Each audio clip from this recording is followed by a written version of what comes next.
Chú ở đây đi, chú mấy nữa. Chứ sao lấy nào nữa đi. Ở đây chú mấy nữa. Không ngon quá đủ lắm á.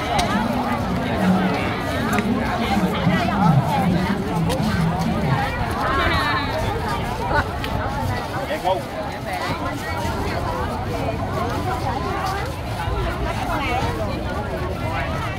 Lớn lên con có bông với con trẻ mấy đứa lên đây sống ảo.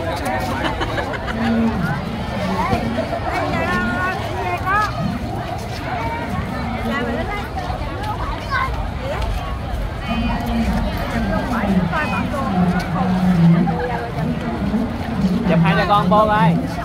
Hai cha con về nhậu nữa. Không con gì.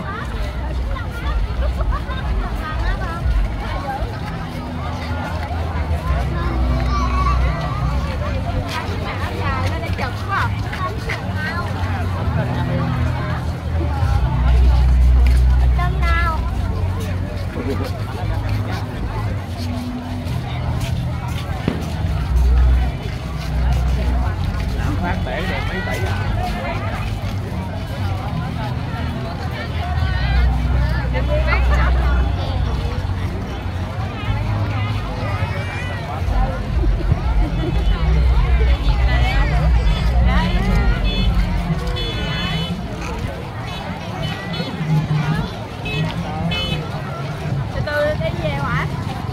Về. Bà ngoại đi về. Đúng rồi.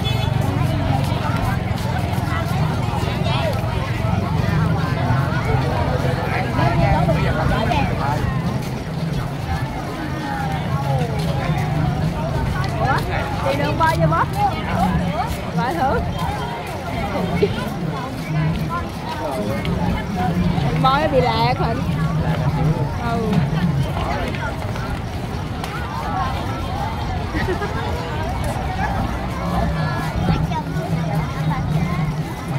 Ôi. Để về ông về với bà ngoại đi.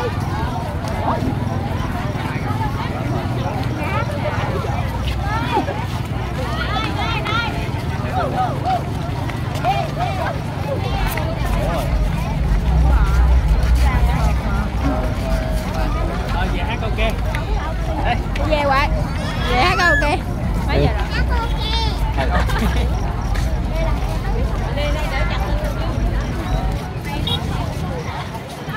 Ôi giật điện thoại á trời. Ôi giật điện thoại á.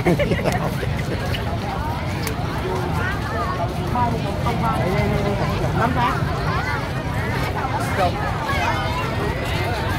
Mỏi chân kìa. Ủa ẩm cái từ nãy giờ bố gọi nó đâu? Ủa ẩm nó coi. Nguyên, Dương Thịnh. Chồng ẩm coi hả bông? Biết gì không? Hồi phút.